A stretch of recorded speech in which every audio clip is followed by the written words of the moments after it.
நிச்சயமாய் உங்களுக்கு ஆசீர்வாதமாக இருக்கும். ஆமென். அல்லேலூயா. அல்லேலூயா. இன்றைய செய்தியினுடைய தலைப்பு ரட்சிப்பின் ஆசீர்வாதங்கள். சொல்லுங்க. ஆமென். அப்போஸ்தலர் நடபடிகள் 2ஆம் அதிகாரம் 21வது வசனத்தை வாசிப்போம். அப்பொழுது கர்த்தருடைய நாமத்தை தொழுது கொள்கிறவன் எவனோ அவன் ரட்சிக்கப்படுவான் என்று தேவன் உரைத்திருக்கிறார். அப்பொழுது கர்த்தருடைய நாமத்தை தொழுது கொள்கிறவன் எவனோ அவன் ரட்சிக்கப்படுவான் என்று தேவன் உரைத்திருக்கிறார். ஒரு மனுஷனுக்கு எப்போ ரட்சிப்பு வருதுன்னா, அவன் எப்பொழுது கர்த்தரை தொழுது கொள்ளுகிறானோ அப்பொழுது ரட்சிக்கப்படுகிறான். ஆமென். சக்கேயு வீட்டில் இயேசு சொன்னார், இந்த வீட்டுக்கு ரட்சிப்பு வந்ததுன்னு. என்ன சூழ்நிலை தெரியுமா? சக்கேயு எரிகோன்ற ஒரு கிராமத்துக்கு போகிறார்.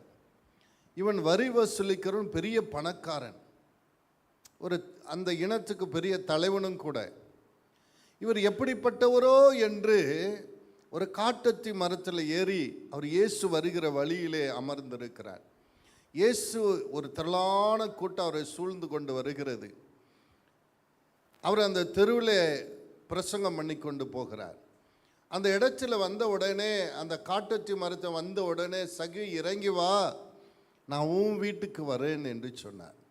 வேதம் சொல்லுகிறது, உடனே அவன் சந்தோஷத்தோட அவரை வீட்டுக்கு அழைத்து கொண்டு போனானா. லூக்கா 19:6. அவன் சீக்கிரமாக இறங்கி சந்தோஷத்தோடு அவரை அழைத்து கொண்டான். அப்படின்னா என்ன அர்த்தம்? இயேசுவை அவன் ஏற்றுக்கொண்டான். இயேசுவை என்ன பண்ணா? ஏற்றுக்கொண்டான். ஒரு மனிதன் எப்பொழுது ஆண்டவராக இயேசு கிறிஸ்துவை சொந்த இரட்சகராக ஏற்றுக்கொள்ளுகிறானோ அப்பொழுது அவன் ரட்சிக்கப்படுகிறான். ஆமென். அது மட்டுமல்ல, சக்கேயு அவன் சொல்லுகிறான், அந்த சக்கேயு இயேசுவும் வீட்டுக்கு போகும்போது ஜனங்க சொல்கிறாங்க, அதை கண்ட யாவரும் ஒரு பாவியான மனுஷன் தங்கும்படி போனார் என்று ஜனங்கள் முறுமுறுக்கிறாங்க. ஒரு பாவியான வீட்டுக்கு இவர் போகிறாரே அப்படின்னு. உடனே சக்கேயு சொல்கிறாரு, லூக்கா 19:8, சகேயு நின்று கர்த்தரை நோக்கி, ஆண்டவரே, என் ஆஸ்திகளில் பாதியை ஏழைகளுக்கு கொடுக்கிறேன். நான் ஒருவனிடத்தில் எதையாகிலும் அநியாயமாய் வாங்கினதுண்டானால் நாளத்தனையாக திரும்ப செலுத்துகிறேன் என்றான். இயேசு அவனை நோக்கி, இன்றைக்கு இந்த வீட்டுக்கு ரட்சிப்பு வந்தது, இவனும் ஆபிரகாமுக்கு குமாரனாய் இருக்கிறானே. பாருங்க, தன் ஆஸ்திகள் எல்லாம் நான் அநியாயமாக சம்பாரிச்சதெல்லாம் திரும்ப கொடுத்துறேன், ஆனால் எனக்கு ரட்சிப்பு வேணும். அல்லேலூயா. இயேசு கொடுக்கிற ரட்சிப்புக்காக தான் இதுவரைக்கும் பணம் தான் பிரதானம் என்று நினைத்து அநியாயமாக சம்பாரிச்சது எல்லாமே என்ன பண்ணுறேன்றாரு? ரிட்டர்ன். நாளத்தனையாக நான் ரிட்டர்ன் பண்ணிடுறேன். பணம் பெருசு இல்லை, பணத்தை காட்டிலும் இயேசு கொடுக்கிற ரட்சிப்பு பெருசு. பாருங்க, இயேசு வந்து அவர் வீட்டுக்கு வந்து சில மணி நேரம் தான் ஆகுது. இவன் அநியாயமாக சம்பாரித்து பணத்தை வைத்து கொண்டு பல வருஷம் வாழ்ந்தான். அப்பொழுது இருந்த நிம்மதி சந்தோஷத்தை காட்டிலும் ஒரு சில மணி நேரத்தில் தெரிஞ்சுக்கிச்சு அவனுக்கு, இயேசு நம்மோடு இருந்து அதுதான் மெய்யான சந்தோஷம். அல்லேலூயா. இன்னைக்கு இயேசு இல்லாமல் ஏதோ சந்தோஷம் இருக்குன்னு எதோட வாழ்ந்து பார்க்குறாங்க. ஒன்றும் இல்லை. இயேசுவோடு எந்த மனுஷன் இருக்கிறானோ அவனுக்கு தான் சந்தோஷம். அவன் சொல்லுகிறான், எனக்கு சந்தோஷம் கொடுக்காது, சமாதானம் கொடுக்காது, அந்த அநியாயமாக நான் சம்பாதித்த பணம் வேண்டாம், நாளத்தனையாய் திருப்பி கொடுத்து விடுகிறேன். ஆமென். இன்றைக்கு ஜனங்க என்ன செய்கிறாங்கன்னா, எதையோ ஆசீர்வாதத்தை தேடுகிறார்கள். ஆரோக்கியம், செல்வம், வேலை, குடும்ப ஆசீர்வாதம், இப்படி எத்தனையோ ஆசீர்வாதங்களை தேடி கடவுளை தேடுறாங்க. நல்லதுதான். தேடுங்கள் கண்டடைவீர்கள், தட்டுங்கள் கேளுங்கள். எல்லா ஆசீர்வாதம் நம்ம கேட்டால், குடும்ப ஆசீர்வாதம், வேலை, குடும்பம், இப்படி எதை கேட்டாலும் ஆண்டவர் செய்கிறார், சுகம், ஆரோக்கியம். ஆனால் எல்லா ஆசீர்வாதத்தை காட்டிலும் ரட்சிப்பு மேன்மையானது, பெரிதானது. அல்லேலூயா. இந்த தேவன் கொடுக்கிற ஆவிக்குரிய ஆசீர்வாதம், இந்த ரட்சிப்பின் ஆசீர்வாதம் ஒருவனுக்கு வந்து விட்டாலே அதோடு கூட பல மேன்மையான ஆசீர்வாதங்களும் சேர்ந்து வரும். அப்போ நாம் பெற வேண்டிய ஆசீர்வாதத்தில் முதன்மையான ஆசீர்வாதம் எது? ரட்சிப்பு. அல்லேலூயா. இன்று நாம் என்ன பண்ண போகிறோம்னா, நாம் ரட்சிக்கப்படும் போது உண்டாகிற ஆசீர்வாதங்கள் ஏராளம் இருக்குது. அதில் 3 ஆசீர்வாதத்தை மட்டும் இன்றைக்கு நாம் தியானிக்க போகிறோம். ரட்சிப்பின் ஆசீர்வாதத்தை நாம் தியானித்தோம்னா 1 வருஷம் இல்லை 2 வருஷம் கூட தியானிக்கலாம். அவ்வளோ தியானிச்சுட்டு உங்களை இப்போ முடியாது. நம்ம நேரத்துக்கு ஆராதனை முடிக்கணும். அதனால் ஒரே ஒரு 3 ஆசீர்வாதங்களை, ஒரு ரட்சிக்கப்படுகிற மனுஷனுக்கு உண்டாகிற ஆசீர்வாதம், ஒரு 3 ஆசீர்வாதத்தை உங்களுக்கு சொல்லி இந்த செய்தியை முடிக்க விரும்புகிறேன். அல்லேலூயா. முதலாவது, பாவத்திலிருந்து விடுதலை பெறுகிறார். ஆமென். வாசிங்க யோவான் 8:34. இயேசு அவர்களுக்கு பிரதியுத்தரமாக, பாவம் செய்கிறவன் எவனும் பாவத்துக்கு அடிமையாய் இருக்கிறான் என்று மெய்யாகவே மெய்யாகவே உங்களுக்கு சொல்லுகிறேன். அடிமையானவன், போதும் பாருங்க, பாவம் ஒரு மனுஷனை துன்பத்துக்குள்ளாக, சாபத்துக்குள்ளாக, மரணத்துக்குள்ளாக, அடிமைத்தனத்துக்குள்ளாக, சிறையிருப்புக்குள்ளாக ஒரு மனுஷனை நடத்துகிறது. அல்லேலூயா. ஆதாமும் ஏவாளும் பாவம் செய்த உடனே துன்பத்துக்குள்ளாக கடந்து வந்தாங்க. ஏதேன் தோட்டத்தினுடைய சுகமான ஆசீர்வாதத்தை இழந்து துன்பத்துக்குள்ள கடந்தோம். ஒரு பாவம் வரும்போது ஒரு மனுஷனுக்குள்ள ஆட்டோமேட்டிக்கலி அவன் என்ன பண்ணுறான்? துன்பத்துக்குள்ளாக கடந்து, அடிமைத்தனத்துக்குள்ளாக. பாருங்க, சாபம் அவனை ஆண்டு கொண்டது. இவன் விதைக்கும் போது முள்ளும் குறுக்கும் முளைக்கிறது. வேதனையோடு பிள்ளைகளை பெற்றெடுக்கிறார்கள். சாபம் அவர்களை ஆண்டு கொண்டது. பகை அவர்களுக்குள்ளே வந்தது. காயினும் ஆபேலுக்குள்ளும் என்ன வந்துருச்சு? பகை வந்துருச்சு. பல துன்பம் வந்துருச்சு. அதிலிருந்து விடுதலை பெறவே முடியல அவங்களால. அந்த ஏதேன் தோட்ட ஆசீர்வாதத்தை திரும்ப பெறணும்னு இவங்க விரும்பி என்ன பண்ண முடியல? பெற முடியல. சாபம் அவங்களை கட்டி போட்டது. ஆனால் ரட்சிப்பு என்ன செய்யுதுன்னா, அந்த சாபத்தில் நமக்கு விடுதலையை கொடுக்கிறது. அல்லேலூயா. வேதம் சொல்லுகிறது, எபேசியர் 1:7, அவருடைய கிருபையின் ஐஸ்வர்யத்தின்படியே இவருடைய இரத்தத்தினாலே பாவ மன்னிப்பாகிய மீட்பு இவருக்குள் நமக்கு உண்டாயிருக்கிறது. ஆமென். இயேசுவை நாம் விசுவாசிக்கும் போது, இயேசு சிலுவையில் சிந்தின இரத்தத்தினாலே பாவ மன்னிப்பாகிய மீட்பு நமக்கு உண்டாயிரு. நாம் என்ன பாவம் செய்து, என்ன சாபத்தில் இருந்தாலும் சரியே, என்ன நோயில் இருந்தாலும், எந்த கடனில், என்ன தரித்திரத்தில் இருந்தாலும் சரி, என்ன வேதனையில் இருந்தாலும் சரியே, எல்லாவற்றிலிருந்தும் இந்த ரட்சிப்பு நம்மை விடுதலை ஆக்குகிறது. ஆமென். 1 யோவான் 1:7 எடுத்து வாசிங்க. அவர் ஒளியில் இருக்கிறது போல நாமும் ஒளியிலே நடந்தால் ஒருவரோடு ஒருவர் ஐக்கியப்பட்டிருப்போம். அவருடைய குமாரனாகிய இயேசு கிறிஸ்துவின் ரத்தம் சகல பாவங்களையும் நீக்கி நம்மை சுத்திகரிக்கும். சகல பாவங்களையும் நீக்கி, நீங்க பெரிதானதா இருக்கலாம், சிறிதானதா இருக்கலாம். நீங்கள் சின்ன வயசில் செய்த பாவமாக, பெரிய வயதில் செய்த பாவமாக இருக்கலாம். ஒருவன் இயேசு கிறிஸ்துவை ஏற்றுக்கொள்ளும் போது அவனுடைய சகல பாவங்களை நீக்கி அவன் சுத்திகரிக்கப்படுகிறான், பரிசுத்தமாக்கப்படுகிறான். இது எப்படின்னா, ஒரு ராஜாவுக்கு ஒரு வழக்கம் இருக்கிறது. என்னன்னா, அவன் பிறந்த நாள் அன்னைக்கு ஒரு கைதியை என்ன பண்ணுவான்? விடுதலை ஆக்குவான். அதே போல் அந்த வருஷம் வருகிறது, சிறைச்சாலைக்கு செல்லுகிறார். அப்படியே கைதிகள் எல்லாம் அப்படியே பார்த்து கொண்டு போகிறார். பார்த்து கொண்டு போது எல்லாம் பார்த்துட்டு அவர் வீட்டுக்கு போயிட்டார், அரண்மனைக்கு போயிட்டார். அந்த கைதிகளுக்கெல்லாம் ஸ்வீட் கொடுக்கப்பட்டிருது. ஏன்னா ராஜா பிறந்த நாள் இல்லையா, நல்ல சாப்பாடு, அன்னைக்கு விசேஷத்தை சாப்பாடு, ஸ்வீட்டெல்லாம் ஆனால் அவர் இந்த அரண்மனையில் போயிட்டு ஒரு கைதியின் பேரை மட்டும் எழுதி அதை வார்டனுக்கு அனுப்புகிறாரு. என்னன்னா, அவனை விடுதலை ஆக்கிரு. அல்லேலூயா. அவன் யாருன்னா, கொடூரமான பாவம் செய்து சங்கிலியில் கட்டப்பட்டிருந்தான். கையிலையும் சங்கிலி, காலிலையும் சங்கிலி, சங்கிலியினால் கட்டப்பட்டிருந்த கொடூரமான ஒரு மனிதன், பெரிய தண்டனைக்குரிய ஒரு மனுஷன். அவனுக்கு அந்த ராஜாவின் கண்களில் கிருபை கிடைச்சது.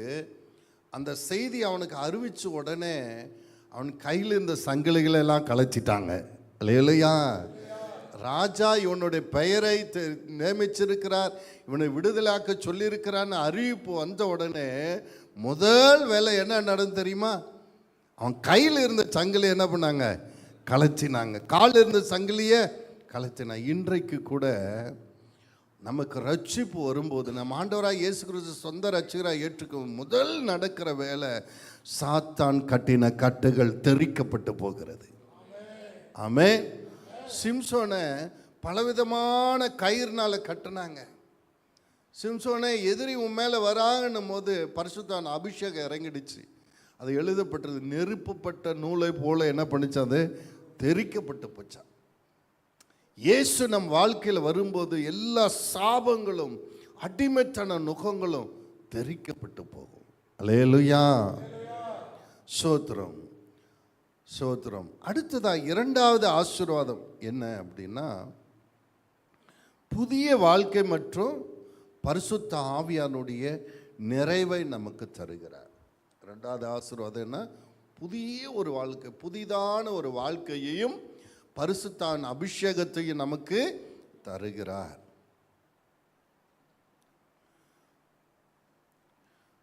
ரெண்டு கொரிந்தியர் 7:17 வாசிங்க.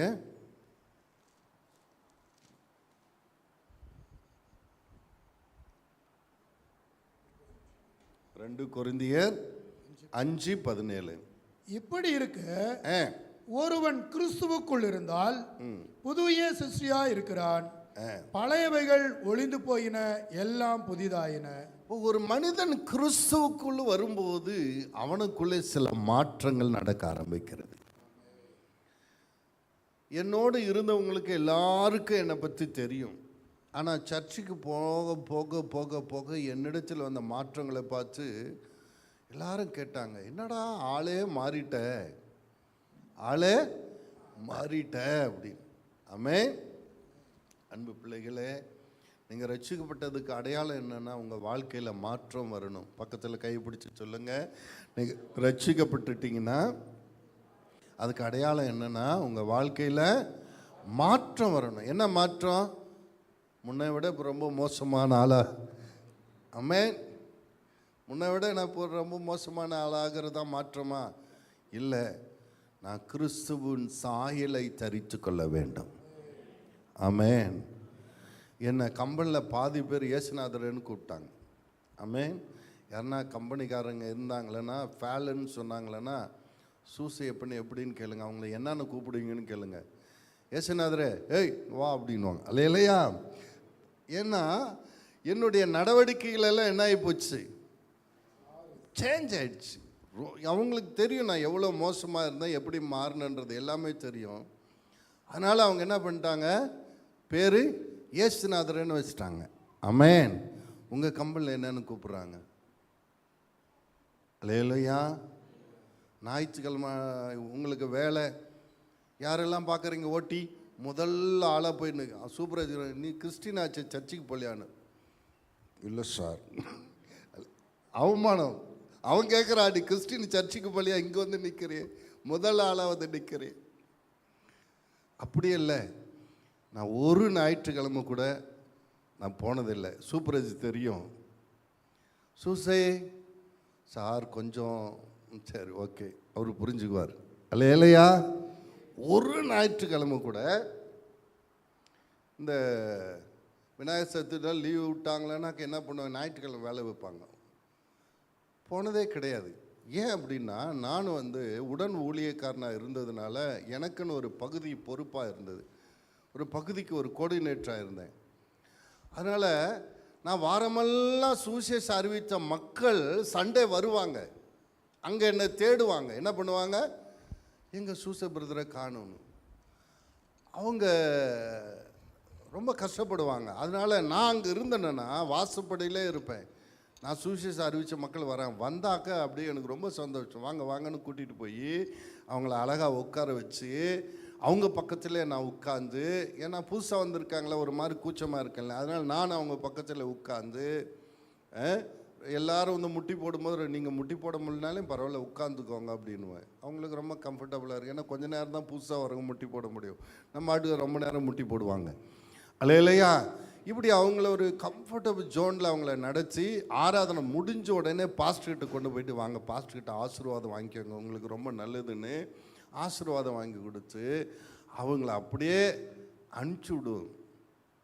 அது இப்போ தான் எனக்கு ஒரு திருப்தியாக இருக்கும் இல்லையா. அப்போ எனக்கு கம்பெனியில் வரக்கூடிய வருமானத்தை காட்டிலும் இதை நான் ரொம்ப மேன்மையாக நினைத்தேன். அதனால் ஒரு ஞாயிற்றுக்கிழமை கூட நான் என்ன பண்ணதில்லை, சூசையாக வரமாட்டான்னு தெரியும், அதனால் சூப்பர்வைசர் கணக்கில் வச்சுக்க மாட்டார் என்ன இல்லையா. ஜீவ தண்ணீரே ஆவியானவரே வற்றாத நதியாக வாரும் பொதுகரே, ஜீவ தண்ணீரே ஆவியானவரே வற்றாத நதியாக வாரும் பொதுகரே. சரி, நீங்க போய் சுவிசேஷ அறிவித்து ஆத்துமாதாயம் செஞ்சல்னா கூட பரவாயில்ல, சபையை தேடி மக்கள் வராங்க. போன வாரம் 2-3 பெண்கள் வந்திருந்தாங்க. நான் பார்க்குறேன் யாராவது வருவாங்களா கிட்ட, இவங்க பேர் என்னன்னு சொல்லி ஃபோன் நம்பர் எழுதுவாங்களான்னு பார்த்தா ஒருத்தரும் எல்லாம் கூடி கூடி கூடி பின்னாடி பேசுகிறாங்க. யார்? எல்லாம் நம்ம ஆட்களோட புதுசாக வந்தவங்க அம்போடு நிற்கிறாங்க. நான் ஒருத்தர் கூப்பிட்டு, ஏமா இவனு கொஞ்சம் பேரெல்லாம் எழுதுமா, ஃபோன் நம்பர் கொஞ்சம் வாங்கு இல்லையா. பாருங்க, அந்த உள்ளத்தில் அந்த அக்கினி என்ன வரணும், பக்கத்தில் அந்த அக்கினி வரணும், ஆத்தும பாரம் வரணும். அதுதான் நீங்கள் ரட்சிக்கப்பட்டிருக்கிறீங்கன்றதுக்கு அடையாளம். 4000 பிசாசு பிடித்த மகன் சுகமான உடனே அவன் என்ன பண்ணானா, இந்த கப்பதோலி நான் தேசம் முழுவதும் போய் சுவிசேஷத்தை அறிவிச்சானா. அந்த சமாரிய ஸ்திரீ இவர்தான் கிறிஸ்து என்று தெரிஞ்ச உடனே அந்த குடத்தை அங்கே வச்சுட்டு என்ன பண்ணலாம், ஊருக்குள்ள தண்ணி எடுக்க வந்த குடத்தை விட்டுட்டு, குடத்தை மறந்துட்டா இல்லையா, குடத்தை விட்டுட்டு ஓடி போய் நான் ஒருவரை கண்டேன், அவர் தீர்க்கதரிசி போல இருக்கார், நாம் எதிர்பார்க்கிற மெஸ்ஸியா அவர்தான் என்று நான் நினைக்கிறேன், வந்து பாருங்கள் இல்லையா. அவங்க எல்லாரும் மெஸ்ஸியாவா, ஊரே திரண்டு வருது. வந்து பார்த்தா இயேசு அவர்களோடு பேசுகிறார். இவர் தான் மெஸ்ஸியா என்று அந்த கிராம மக்கள் தெரிந்து கொண்டாங்க. இவள் நிமித்தம் அந்த கிராமமே ரட்சிக்கப்பட்டது. பாருங்க, நீங்கள் ரட்சிக்கப்பட்டுட்டீங்க, புது சிருஷ்டி ஆகிட்டீங்கன்னா இப்படிப்பட்ட வாசனையெல்லாம் உங்கள் மேலே வீசணும். முன்னாடி எப்படி சாராய வாசனை வீசிச்சோ, பீடி வாசனை வீசிச்சோ, இப்போ ஆத்தும ஆதாய வாசனை வீசணும். பக்கத்தில் போய் ஆத்தும ஆதாய வாசனை வீசிச்சனா நீங்கள் ரட்சிக்கப்பட்டிருக்கிறீங்கன்னு அர்த்தம் அல்லேலூயா. எனக்கா ஜீவன் விட்டவரே, என்னோடு இருக்க எழுந்தவரே, எனக்கா ஜீவன் விட்டவரே, என்னோடு இருக்க எழுந்தவரே, என்னையும் என்று வழி நடத்துவாரே. இப்ப கேட்கிறேன், நீங்க எந்த அளவுக்கு ரட்சிக்கப்பட்டிருக்கிறீங்கன்னு பார்க்கலாமா? ஒரு டெஸ்ட் பார்க்கலாமா? பிரதர் கொஞ்சம் எந்திரிச்சு நில்லுங்க. பிரதர் உங்களை தான் எந்திரிச்சு நில்லுங்க. எவ்வளோ நாளாக இந்த சர்ச்சுக்கு வரீங்க பிரதர்? 2 மாதமா? அப்படியே நில்லுங்க. இவர் பேர் என்னன்னு சொல்லுங்க. யாருனாலும் சொல்லலாம். சொல்கிறவங்களுக்கு 1000 ரூபாய் பரிசு. நீங்கள் எவ்வளோ மறுரூபமாக இருக்கிறீங்க, புது சிருஷ்டியாக இருக்கிறீங்க, ஆத்மா பாரத்தில் இருக்கிறீங்க, தெரியுதா? சரி, உங்கள் பேர் என்ன பிரதர்? எலேசர். தெரிஞ்சுக்கோங்க. எப்பா புருஷர்கள் தலைவர்களே பாருங்க, அவரும் புருஷர் தான், சரியா? அவரை பார்த்து பேசுங்க.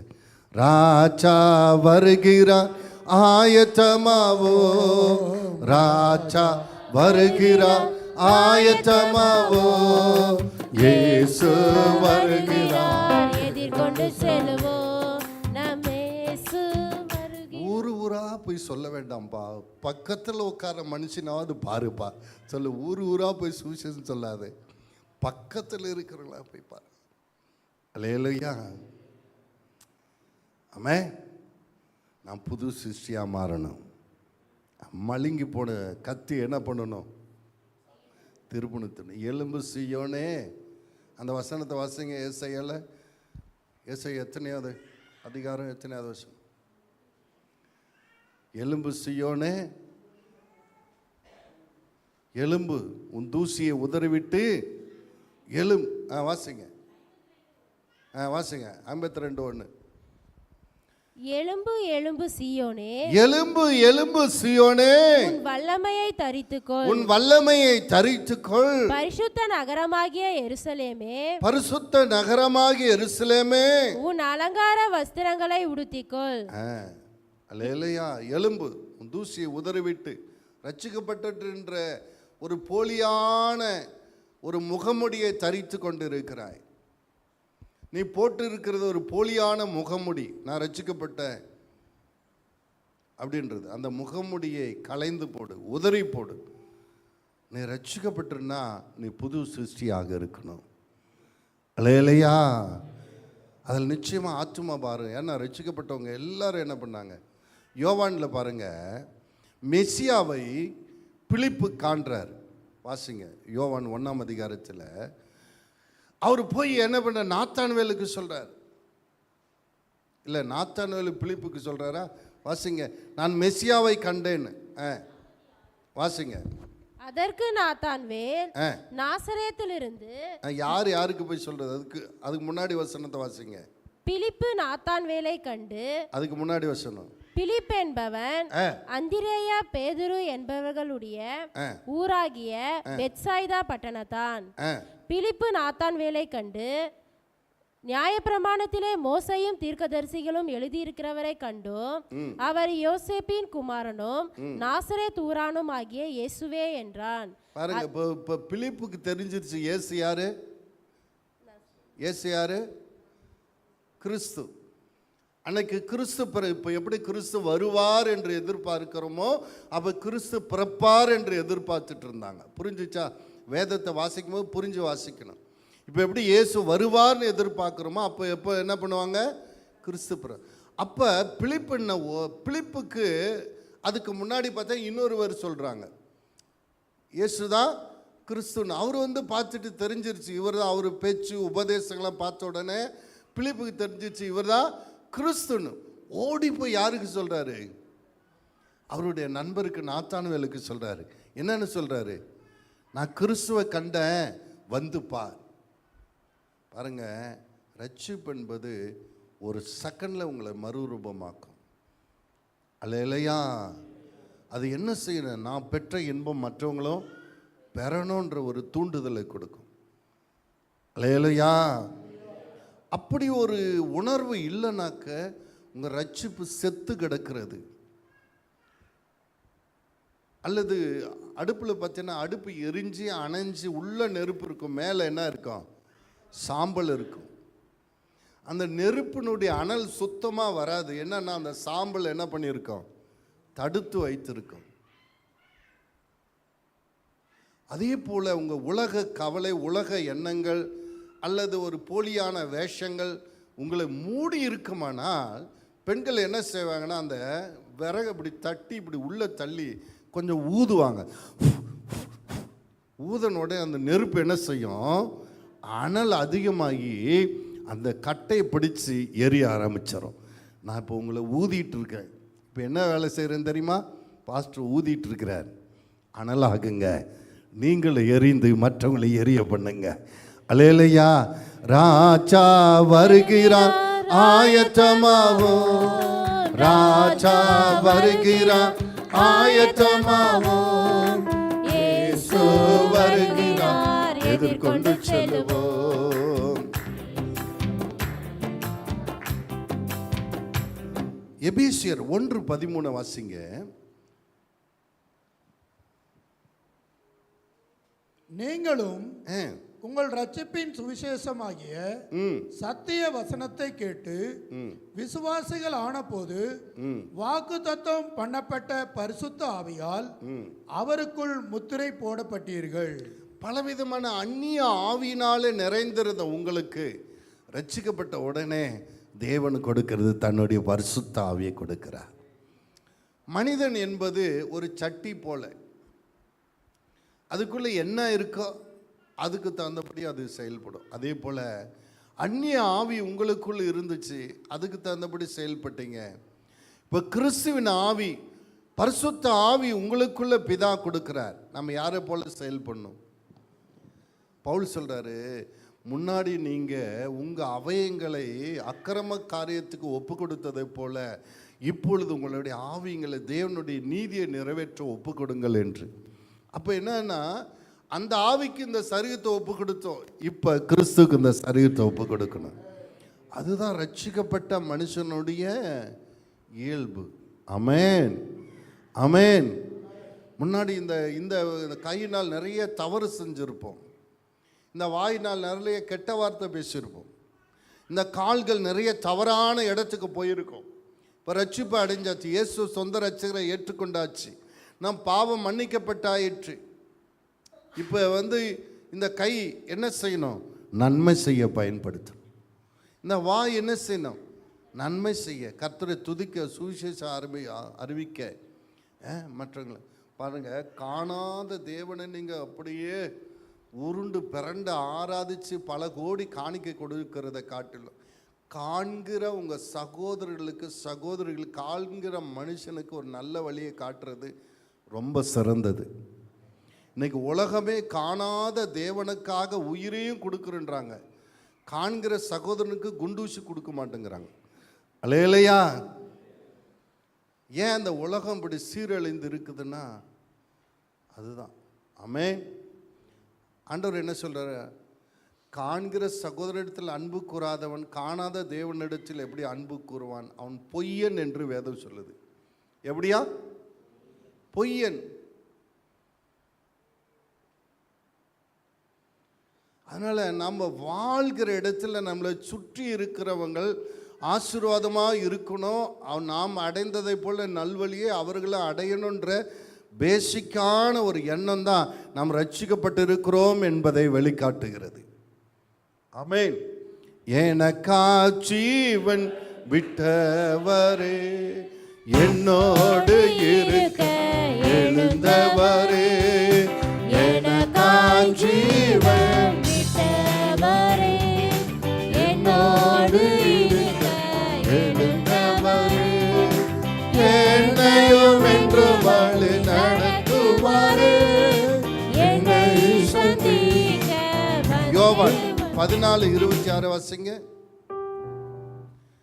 இந்த பரிசுத்த ஆவியானவர் வரும்போது நாமத்தினாலே பிதா அனுப்ப போகிற பரிசுத்த ஆவியாகிய தேற்றரவாளனே எல்லாவற்றையும் உங்களுக்கு போதித்து நான் உங்களுக்கு சொன்ன எல்லாவற்றையும் உங்களுக்கு நினைப்பூட்டுவார். பரிசுத்த ஆவி நமக்குள்ள, நம்ம ரட்சிக்கப்பட்ட பரிசுத்த ஆவி தராரு. முன்னாடி தீமை செஞ்சிருந்தோம், நன்மை செய்கிறவர்களாய் மாறுவதற்காக. ரெண்டாவது, ஆண்டவருடைய வழியை நாம் அறிந்து கொள்வதற்காக. பலவிதமான வழிகளை நாம் அறிஞ்சிருந்தோம், அதனால் எந்த நிம்மதி எந்த நன்மையும் கிடைக்கல. ஆண்டவருடைய வழியை நாம் அறிந்து கொள்ள பரிசுத்த ஆவியை தருகிறார்.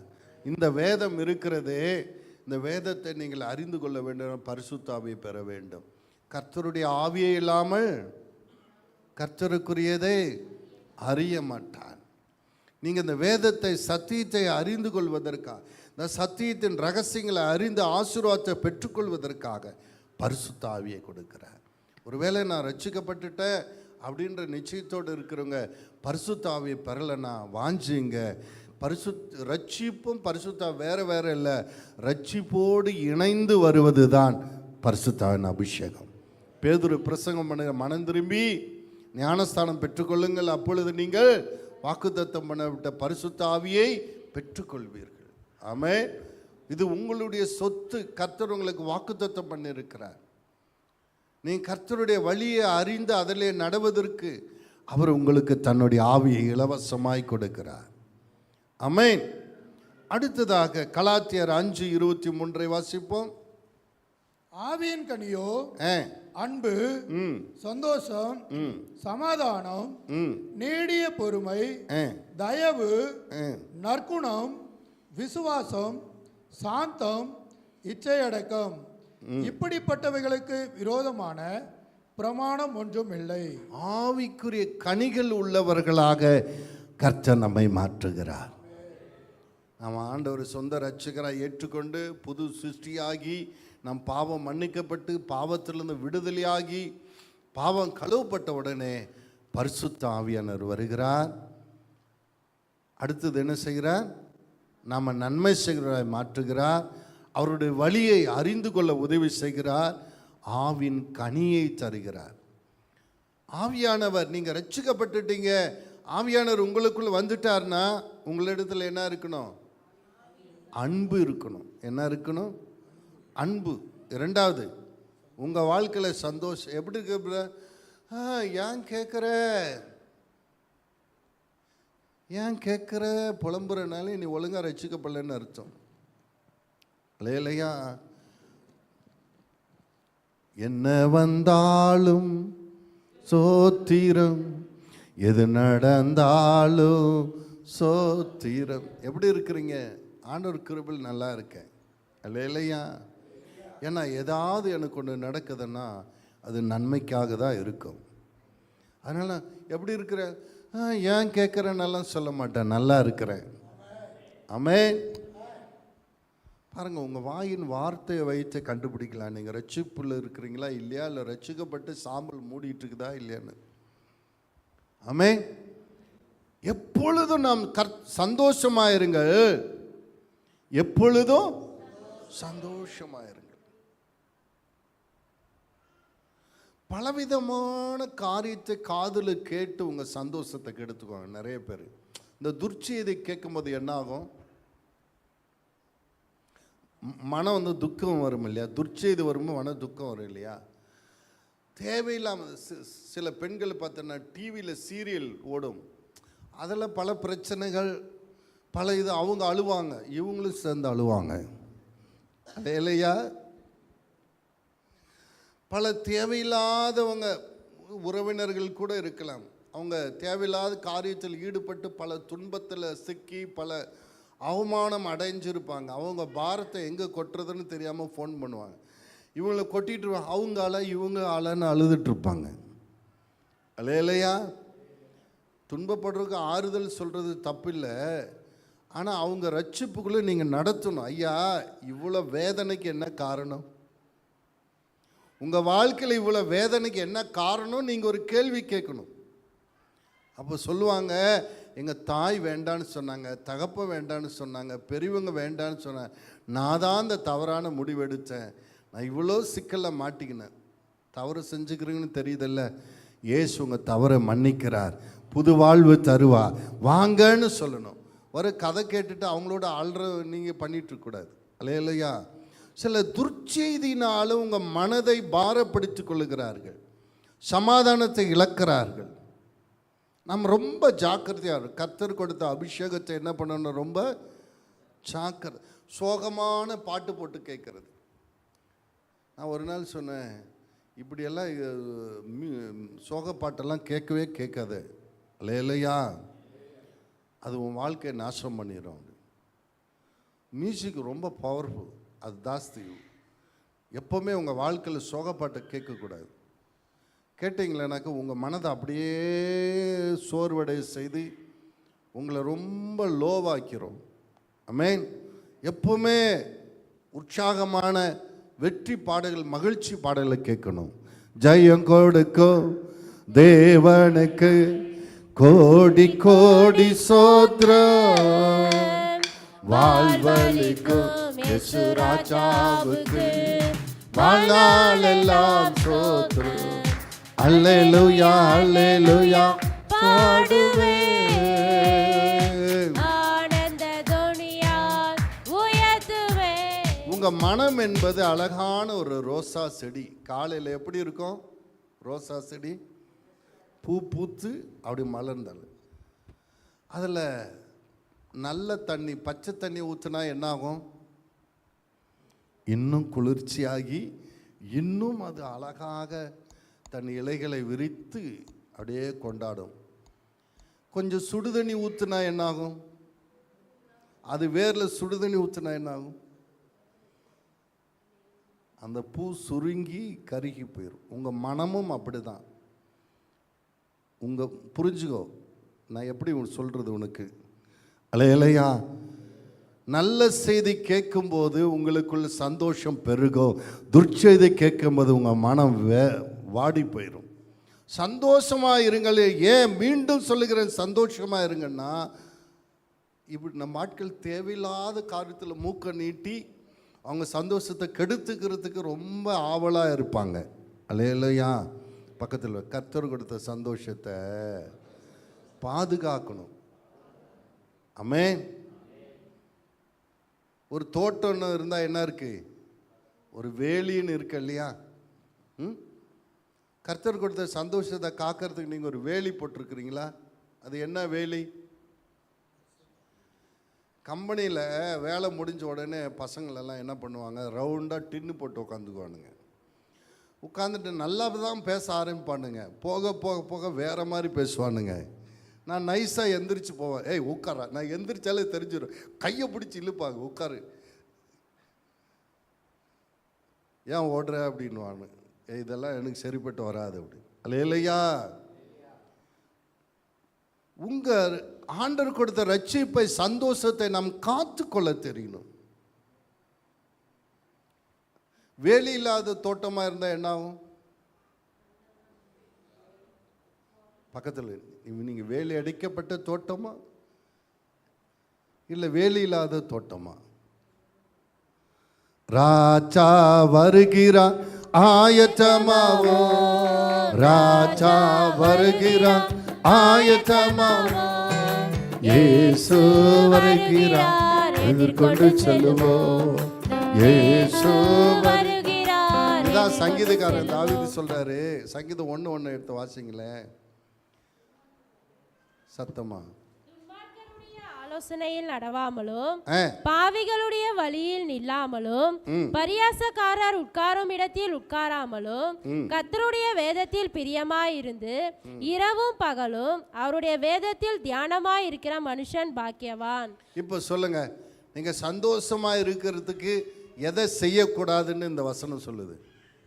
துன்மார்க்கருடைய ஆலோசனையை கேட்க கூடாது, பாவிகளுடைய வழியில் நிற்க கூடாது. நீங்க சந்தோஷமா இருக்கிறதுக்கு என்ன செய்யணும்னு சொல்லப்பட்டிருக்கு? கர்த்தருடைய வேதத்தில் இரவும் பகலும். இப்ப நீங்க என்ன செஞ்சுட்டு இருக்கீங்க? பக்கத்துல நீங்க என்ன செஞ்சுட்டு இருக்கிறீங்க?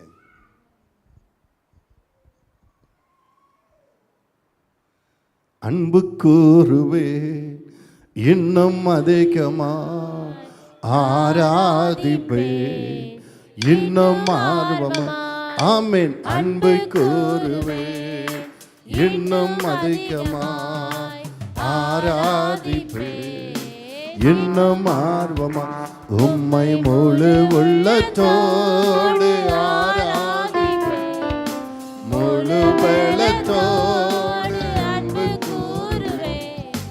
ஆராதனை ஆராதனை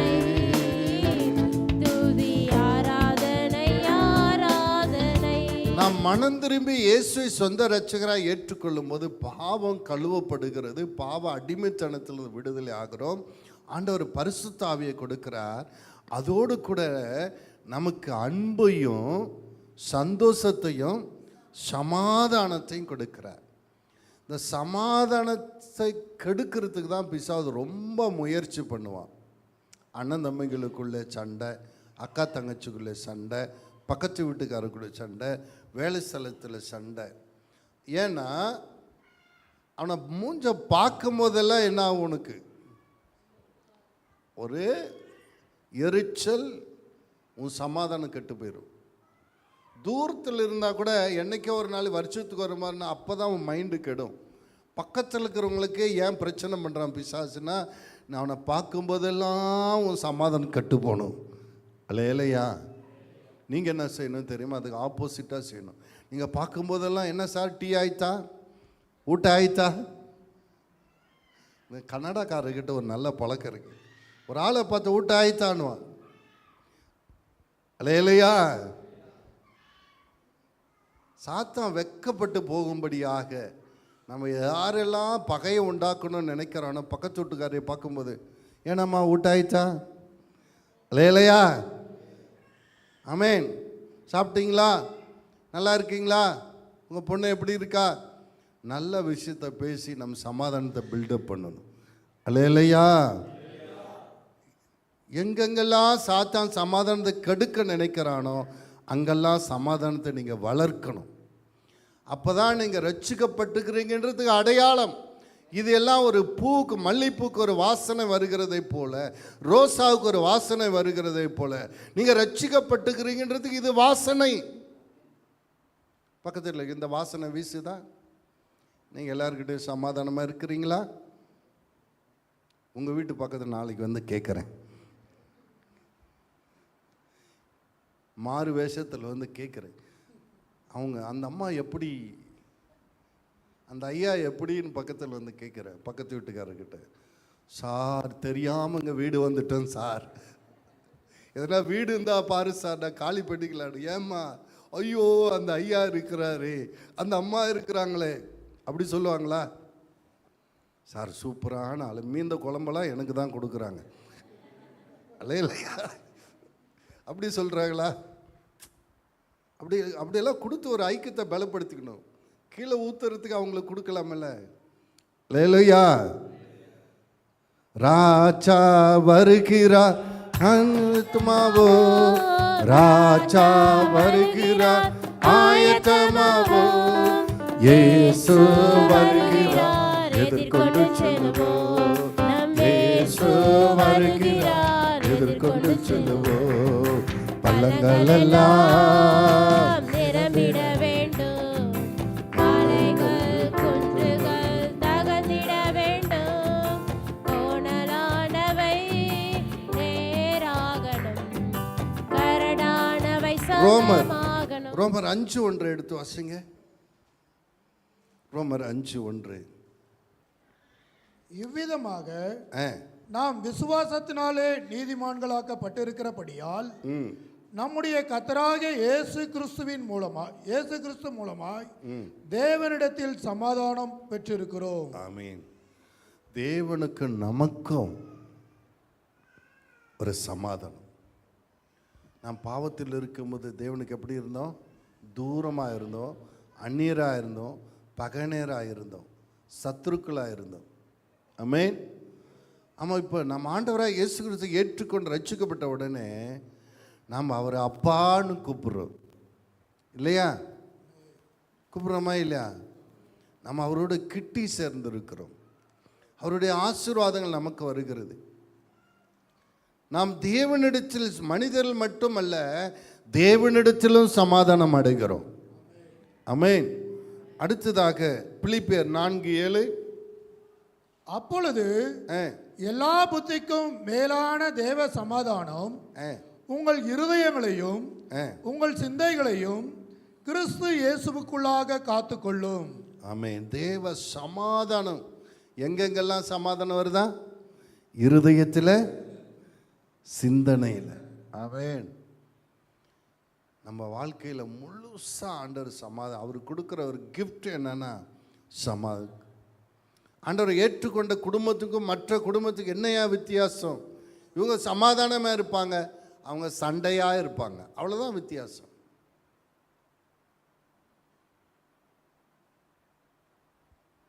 நம்ம சிந்தனையில் கூட ஆண்டவர் சமாதானம் கொடுக்குறார். எப்படி சிந்தனையில் சமாதானம்? நைட்டில் நல்லா தூங்குறீங்கன்னா சிந்தனையில் சமாதானம். தூக்கமே வரல பிரதர்னா, சிந்தனை எங்கெங்கேயோ ஓடுது அப்படின்னா என்ன இல்லை? சமாதானம் இல்லைன்னு அர்த்தம். ஒரு பைத்தியக்கார ஆஸ்பத்திரிக்கு போய் அங்கே ஒரு டாக்டரை பார்த்து ஒரு தூக்க மாத்திரை வாங்கி போடணும், இல்லாட்டி தூக்கம் வராது. ஆனால் நம் மனம் திரும்பி ரட்சிக்கப்பட்டோம்னா தேவ சமாதானம் சிந்தனம். படுத்த உடனே பாரு, மனுஷன் பாரு, படுத்த உடனே தூங்குறான் இல்லையா? மற்றவங்க பொறாமப்படுற அளவுக்கு தூங்கணும், அவன் தான் பாக்கியவான். பக்கத்தில் வர மற்றவங்க பொறாமப்படுற அளவுக்கு தூங்கணும். ஒரு ஆள் நல்லா தூங்குறானாலே அவன் சமாதானமாக இருக்கிறான்னு அர்த்தம் இல்லையா? இன்னைக்கு டாஸ்மார்க் அமோகமாக ஓடுறதுக்கு காரணம் என்ன? சமாதானம் இல்லை. தண்ணி போட்டாவது தூங்கலாம், வேற வழி இல்லை என்று. சமாதானம் இல்லை. ஆனால் நம்ம ஒரு தண்ணியும் தேவையில்லை. கிறிஸ்துவனுடைய ஆசீர்வாதம் நமக்கு. படுத்த உடனே தூக்கம். ஆமென். ராஜா வருகிறார் ஆயத்தமாவோம், ராஜா வருகிறார் இயேசு வருகிறார் எதிர்கொண்டு சொல்லுவோம். இயேசு ஆமென். இது எப்படி இருக்குதுன்னா, ஒரு ராஜா அவனை விடுதலையாக்க சொன்னது மட்டுமல்லாமல் அவனுக்கு புதிய ஆடைகளை கொடுக்கும்படி சொன்னார், புதிய வீடுகளை அவனுக்கு கொடுக்கும்படி சொன்னார். அல்லேலூயா. நமக்கு கூட பாவ சாபத்தில் விடுதலை ஆக்கினது மட்டுமல்ல, நமக்கு என்ன சொல்கிறார்? பரிசுத்தாவினுடைய அபிஷேகத்தை கொடுக்கிறார். புதிய ஆடைக்கு ரட்சிப்பின் வஸ்திரம், பரிசுத்தாவினுடைய அபிஷேகத்தை கொடுக்கிறார், வரங்களை கொடுக்கிறார், கிருபைகளை கொடுக்கிறார், சமாதானம் கொடுக்கிறார், சந்தோஷம் கொடுக்கிறார். கரங்களை தட்டி தேவனை மகிமைப்படுத்தும். நம்ம ரட்சிக்கப்படுவது எவ்வளோ ஆசீர்வாதம் பாருங்க. ஆமென். நம்ம ரெண்டு காரியத்தை நம்ம பார்த்தோம் இதுவரைக்கும். என்னென்ன சொல்லுங்க பாவம். நம்ம ரட்சிக்கப்படும் போது என்ன? பாவத்திலிருந்து விடுதலை பெறுகிறோம். நம்ம ரட்சிக்கப்படுவது பரிசுத்தானுடைய அபிஷேகத்தை பெறுகிறோம். மூன்றாவது, நித்திய ஜீவன் நமக்கு உண்டாகிறது.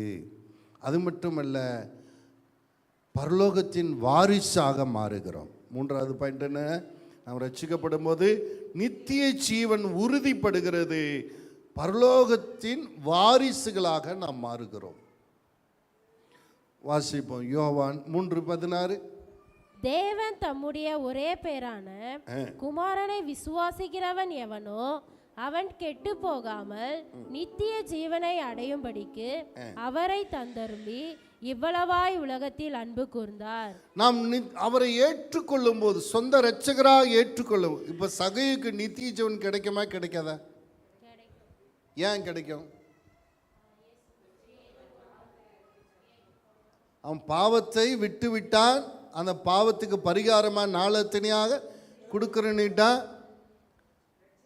ரட்சிப்பு அடைஞ்சிட்டான். இயேசுவே சொல்ற இந்த வீட்டுக்கு. அப்போ அவன் ஆத்துமா மரணத்திலிருந்து விடுபட்டதுனால, பாவத்திலிருந்து விடுபட்டதுனால சாவாமையே அவன் ஆத்துமா தரித்து கொண்டது. சாவாமையை தரித்து கொண்ட ஆத்துமா சாவாமை உள்ள தேவனிடத்தில் செல்லுகிறது, பரலோகம் செல்லுகிறது. அல்லேலூயா. நாம் ரட்சிக்கப்படும் போது நமக்கு நித்திய ஜீவன் உறுதியாகிறது. 1 யோவான் 5:11 வாசிங்க. 1 யோவான் 5:11. தேவன் நமக்கு நித்திய ஜீவனை தந்திருக்கிறார். அந்த ஜீவன் அவருடைய குமாரனில் இருக்கிறது என்பதே அந்த சாட்சியாம். குமாரனை உடையவன் ஜீவனை உடையவன், தேவனுடைய குமாரன் இல்லாதவன் ஜீவன் இல்லாத. யாரெல்லாம் பரலோகத்துக்கு வருவாங்க, யார் ஆத்துமெல்லாம் உயிரோடு இருக்கிறது என்பதை தெரிஞ்சுக்கொண்டா, யார் ரட்சிக்கப்பட்டிருக்காங்களோ, யார் இயேசுவை வணங்குறாங்களோ, யார் இயேசுவை ஆராதிக்கிறாங்களோ அவங்க பரலோகத்துக்கு நிச்சயமாக வருவாங்க. ஆமென். நாம் ரட்சிக்கப்படும் போது பாவத்தில் விடுதலை ஆகிறது மட்டுமில்லை, பரிசுத்தாவை பெற்றுக்கொள்வது மட்டுமில்லை, நாம் நித்திய ஜீவனை நமக்கு கிடைக்கிறது. ஆமென். ரோமர் 8:17 வாசிங்க. நாம் பிள்ளைகளானால் சுதந்திரமாமே, தேவனுடைய சுதந்திரரும் கிறிஸ்துவுக்கு உடன் சுதந்திரமாமே. நாம் ரட்சிக்கப்படுவது தேவனுடைய வாரிசாக மாறுகிறோம். மனம் திரும்பி ஆண்டவரை இயேசு கிறிஸ்துவை ஏற்றுக்கொண்டு பாவத்தை விட்டுவிட்டு மனம் திரும்பும் போது, ஆண்டவரை ஆராதிக்கும் போது, துதிக்கும் போது என்னவாக மாறுகிறீர்கள்? தேவனுடைய வாரிசாக. பிள்ளைன்னா என்ன அர்த்தம்? வாரிசு தானே. ஆமென். பிள்ளைக்கு என்னென்னலாம் சொந்தம் உண்டு தகப்பனிடத்திலிருந்து? மூத்த மகன் கேட்குறான், எனக்கு ஒரு ஆட்டுக்குட்டி கூட விருந்து பண்ண தரல. இளைய மகன் வந்த உடனே கூட அதுக்கு என்ன சொல்றாரு? என்னுடையதெல்லாம். அப்ப பிதாவினுடையதெல்லாம். நாம உயிர் தெழுது என்ன பண்ண போறோம்? அடிமையா இருக்க போறோமா? அவரோட ஆளுகை செய்ய போறோம். ஏன்னா நம்ம பாவத்தின் அடிமைத்தனத்திலிருந்து விடுபட்டு அவருடைய பிள்ளையானத்தினால, பிள்ளை அங்கே அடிமையாக இருக்க போகிறதில்ல, தகப்பனை ஆளுகை செய்கிறது போல பிள்ளைகளாக நீங்களும் நானும் ஆளுகை செய்ய போகிறோம். கரங்களை சந்தோஷமே வரலையா? இல்லை விளங்கலையா? அதாவது நீங்கள் உயிர் தெளிந்து என்னவாக இருக்க போகிறீங்க? அவரோட ஆளுகை செய். இந்த ஆளுகை செய்யக்கூடிய அதிகாரம் எப்படி கிடைக்கிறது? அவர் பிள்ளைகளாக அவரை ஏற்றுக்கொண்டதனால், நாம் ரட்சிப்பு அடைந்ததனால் கிடைக்கிற ஆசீர்வாதம். ஆமென். மற்றவங்களுக்கு கிடைக்குமா? ஏன்? ஆமென்.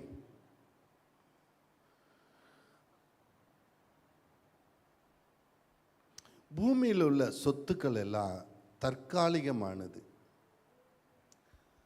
விண்ணகத்தில் நம்ம சேர்க்கிற சொத்து தான் நிரந்தரமானது. இயேசு சொன்னார், இங்கே பூச்சியும் துருவும் அரித்து போடும். பரலோகத்தில் உங்கள் காரியங்கள் என்னது? பொக்கிஷங்கள் சேர்த்து வைங்கள், அங்கே என்ன ஆகாது? பூச்சியும் துருவும். நான் நித்திய ஜீவனை குறித்து ஒரு நம்பிக்கை உள்ளவர்களாக இருக்கணும். நாம் கர்த்தரை சந்திப்பேன், எப்பொழுதும் நித்தியமாய் அவரோடு வாழ்வேன் என்ற நிச்சயத்தோடு இங்கே நாம் செய்கிற சின்ன சின்ன புண்ணியங்கள், தர்மங்கள், நல்ல ஒரு வாழ்க்கை வாழ்கிற வாழ்க்கைகள் நமக்கு மறுவாழ்வில் நல்ல ஒரு மேன்மை ஸ்தலத்தை கொடுக்கும், மேன்மையை கொடுக்கும் என்றது, அதுக்கான பிரதிபலன் கிடைக்கும் என்று ஒரு நம்பிக்கையோடு நம்ம வாழ வேண்டும். அல்லேலூயா. ரட்சிப்பு என்பது இந்த உலகத்துக்குரிய ஆசீர்வாதம் மட்டுமல்ல, அளவிடப்படாத தேவனுடைய ராஜ்யத்தில் வாழும் பாக்கியத்தை நமக்கு கொடுக்கிறது. ஆமென். நாம் ரட்சிக்கப்படும் போது இங்கே சமாதானம், இங்கே சந்தோஷம், இங்கே அன்பு, இங்கே ஒரு நல்ல ஒரு அனுகூலம், ஆசீர்வாதம், நிம்மதி, இதெல்லாம் கிடைக்கிறது மட்டுமல்ல, நோயிலிருந்து விடுதலை, கடன்லேருந்து விடுதலை, பிசாசத்திலிருந்து விடுதலை கிடைக்கிறது மட்டுமல்ல, நமக்கு நித்திய ஜீவனையும் கொடுக்கிறது. சரி, 3 காரியத்தை நாம் தியானித்தோம். ரட்சிக்கப்படுகிறவர்களுக்கான ஆசீர்வாதம் என்ன? பாவத்திலிருந்து விடுதலை, புதிய வாழ்க்கை மற்றும் பரிசுத்த ஆவியினால நிறைந்து வாழ்கிற ஒரு ஆசீர்வாதம். 3வது நித்திய ஜீவன் மற்றும் விண்ணக வாரிசுகளாக நாம் மாறுகிறோம். அப்படி எழும்பி நிற்போம். யாரெல்லாம் இன்னும் நான் சொந்த இரட்சகராக ஆண்டவரை ஏற்றுக்கொள்ளலை, இன்றைக்கு நான் ஏற்றுக்கொள்கிறேன்னு நீங்கள் சொல்கிறீங்க, அல்லது ஏற்கனவே சொந்த இரட்சகராக ஏற்றுக்கொண்டவங்க யாரெல்லாம் சாம்பல் மூடி இருக்கிறதை போல என்னுடைய பாரம்பரியம், என்னுடைய சோர்வுகள் மூடி இருக்கிறது, அதை உதறி போட்டு ரட்சிப்புக்கு ஏற்றபடி அந்த வாசனையோட மனத்தோடு கூட நான் வாழ விரும்புகிறேன்னு ஒப்பு கொடுக்குறீங்க, உங்களை ஒப்பு கொடுங்க. எலும்பு சியோனே எலும்பு, தூசியை உதறிவிட்டு எலும்பு. ஓ ரீபா லாக்கா ராபா. உங்கள் முன்னோர்களை பாருங்கள், ரட்சிக்கப்பட்டவர்களை பாருங்கள், பரிசுத்தவான்களை பாருங்கள், அவர்களுடைய வாழ்க்கை எப்படி இருந்தது என்று யோசித்து பாருங்கள். அதுக்கு ஏற்றபடி நானும் நீங்களும் வாழுகிறோமா? ரட்சிப்புக்கேற்ற மனம் வீசுகிறோமா? அப்படியே ஒப்பு கொடுங்க. ஆண்டவரே, ரட்சிக்கப்படாதவங்க அப்படியே ஜெபம் பண்ணுங்க. ஆண்டவரே ஓரி பாலஷலமா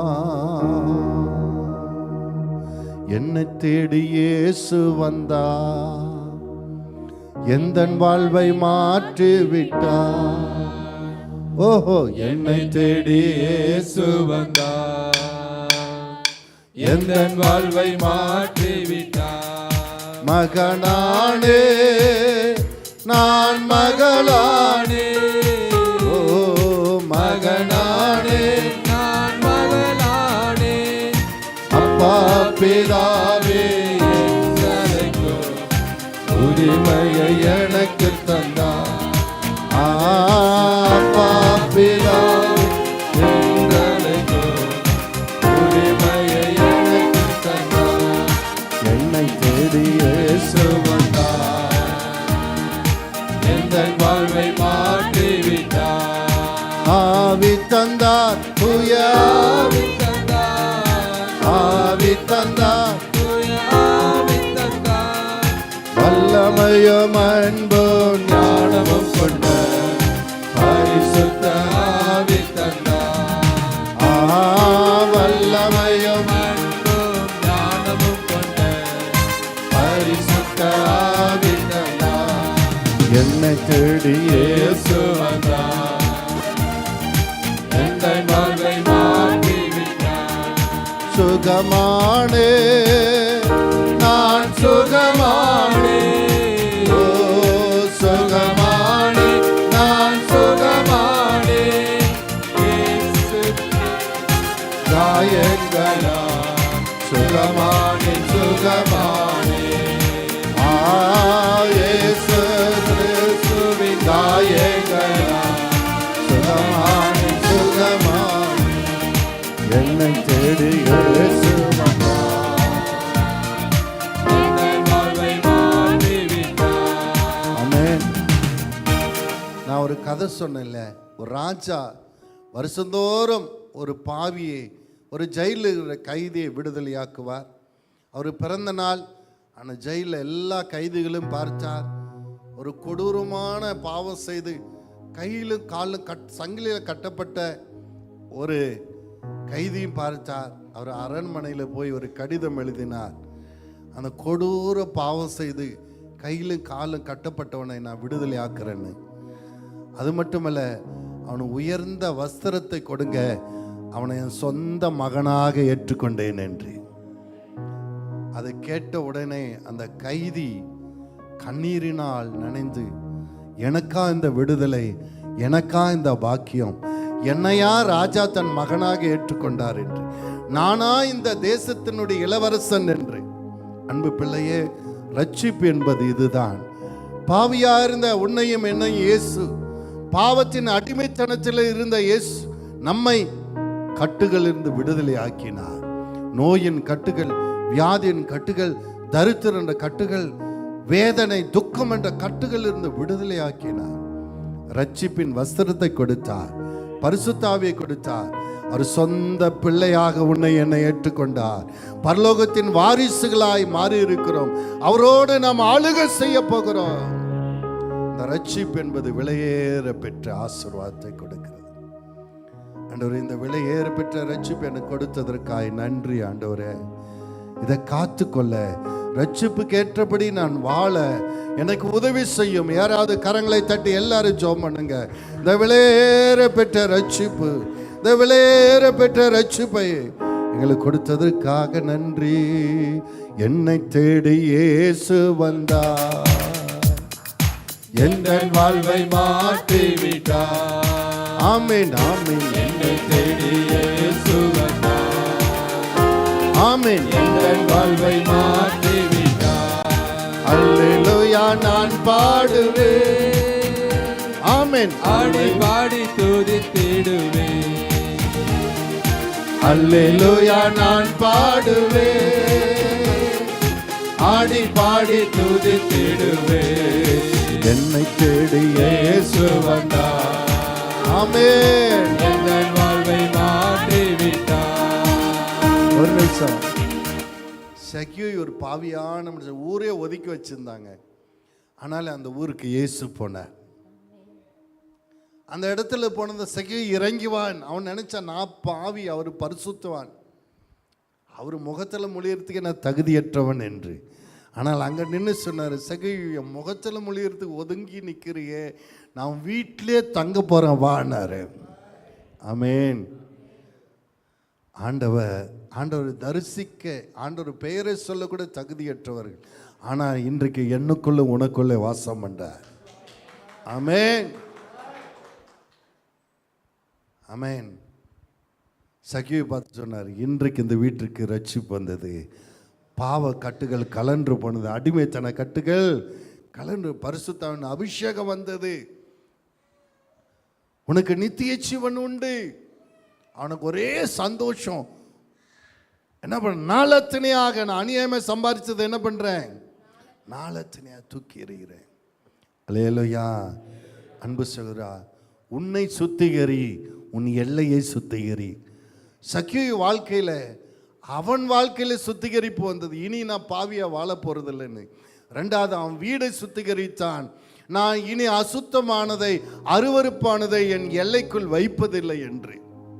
யார் இந்த 2 தீர்மானத்தை எடுக்க போறீங்க? அப்படியே கரங்களை உயர்த்துங்க. சகிவு போல, இனி நான் பாவம் செய்ய போவதில்லை, பாவம் என் எல்லைக்குள் இருக்க நான் அனுமதிக்க போவதில்லை. அல்லேலூயா. ஜோமன் ஆண்டவரே, ஓரி பாலா கரபா, என்னை தேடி இயேசு வந்தா, எந்த வாழ்வை மாற்றி விட்டார். சத்தமா, என்னை தேடி இயேசு வந்தார், எந்த வாழ்வை மாற்றி விட்டார். மகனானே நான் மகளானே. சத்தமா, நான் மகளானே, பிதாவே என்றழைத்தோ, உரிமையை எனக்கு தந்தார். சத்தமா பாடுங்க. அப்பா பிதாவே என்றழைத்தோ, உரிமையை எனக்கு தந்தார்.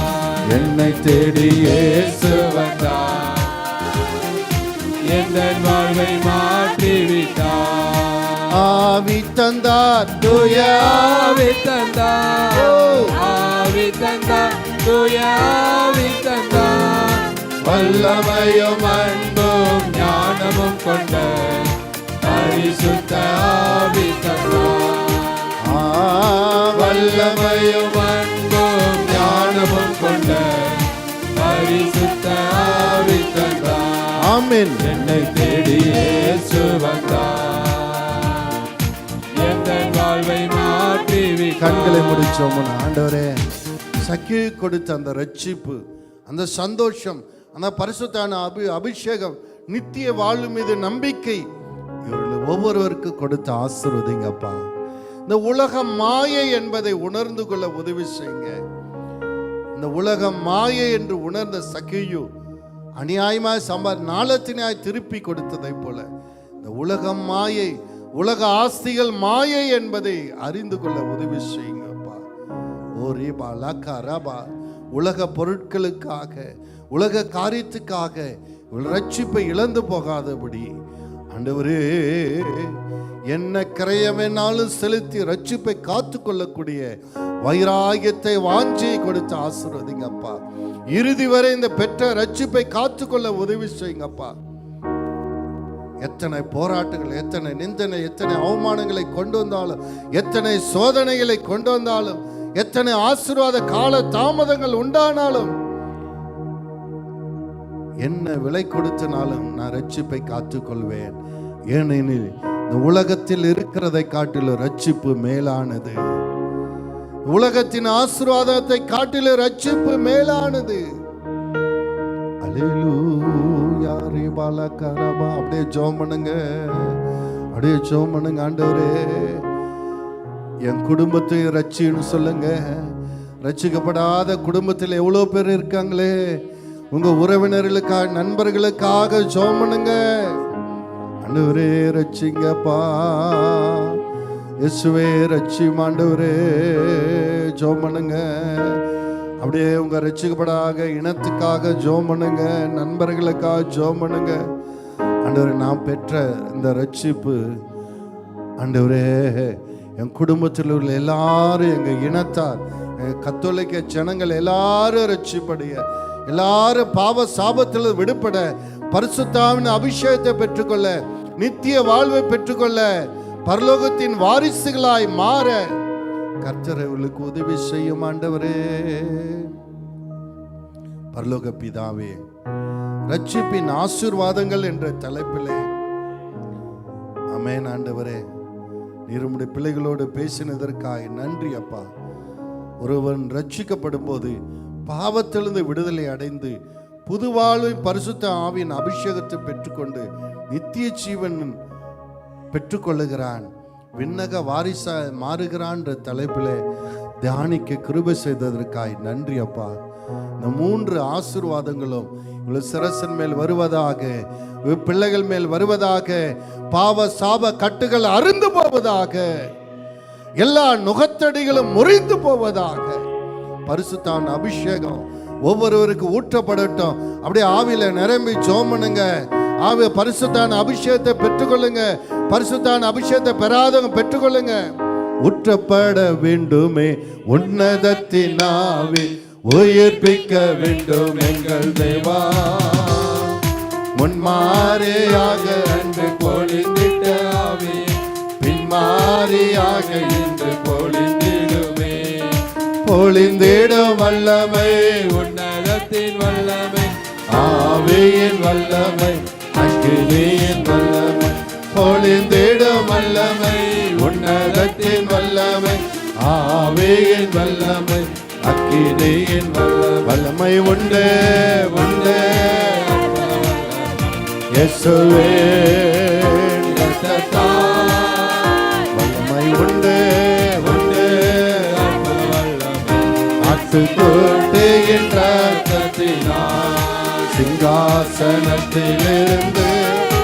ஆமென் ஆமென் ஓடி வரும் அக்கினி, சீயோன் மலையிலிருந்து இறங்கி வரும் அக்கினி. பரலோக பிதாவே, உம்முடைய பரிசுத்தாவினர் ஒவ்வொரு நிரப்பும் தேவ சமாதான சந்தோஷம் அவர்களுக்கு உண்டாகட்டும்.